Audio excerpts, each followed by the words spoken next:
Mustafa Najjat O'zfatura 1930-yili tug'ilgan bo'lib, 2019-yili 12 fevral bu dunyo bilan xo'shlashgan. Turkiya gazetining tonilgan yozuvchisi. Bu kishi Xitoy kommunistlarining Sharqi Turkistondagi tangsiz zulmlarini uzun yillardan beri yezib, dunyoga tanishtirgan. San'atchi Ozan Arif, shoir, yozuvchi, Olib Arslan Millatchi partiyasining peshqadam ishtirokchisi. Türk dunyosiga tanilgan adib. 1949-yili tug'ilib, 2019-yili 13 fevral vafot bo'lgan. Allah gunohlarini mag'firat qilib, yot qayrini jannat qilsin.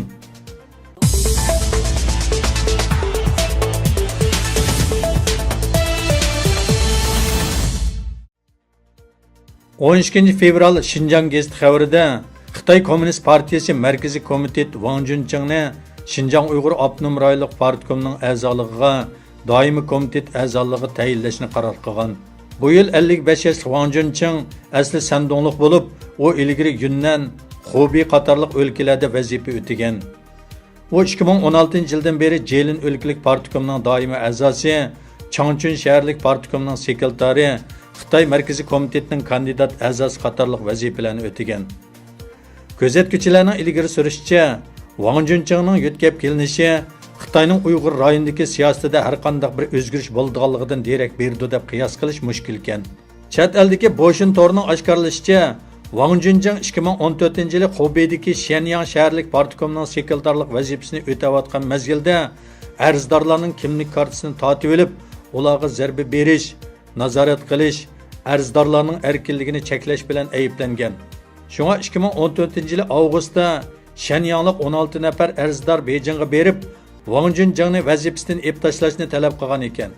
Uning Sharqi Turkistonda konkret qanday vazifa o'taydiganligi, uning qo'rqinchli kishilik huquq krizisi yuz bergan hozirqanday nozik mezgilda Sharqi Turkistonga yetkab kelinishdagi sabablar ma'lum emas.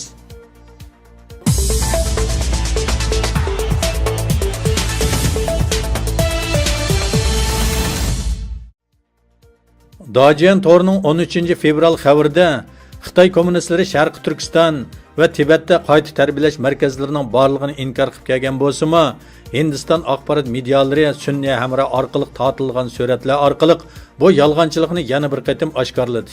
Bu suratlarda Tibetda hozir oz deganda 3 o'rinda sobiq Sovet ittifoqi zamonidagi qayta tarbiyalash markazlariga o'xshash qurilishlarning yasalganligi bildirilgan.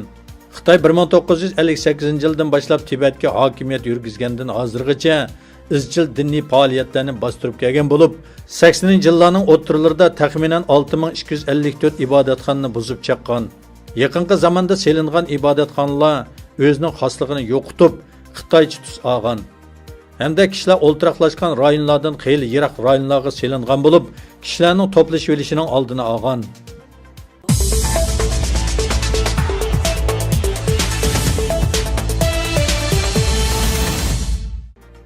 Chilining Atacama desert qumliqi dunyodagi eng chong qurg'oq rayon bo'lib, ba'zi yerlarda yillab yomg'ir yog'maydi.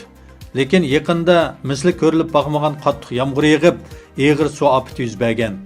Chili prezidenti mazkur rayonning jiddiy holatga o'tganligini, 6 kishining suv ofatida qazo qilganligini, 100 dan ortiq uy imoratning buzg'unchilikka uchirganligini, 1200 dan ortiq kishilarning uy makonsiz qolganligini, bir miskonini suv besib ketganligini, Kalamada 37 ming yerlik aholining normal suvdan uzilib qolganligini e'lon qilgan.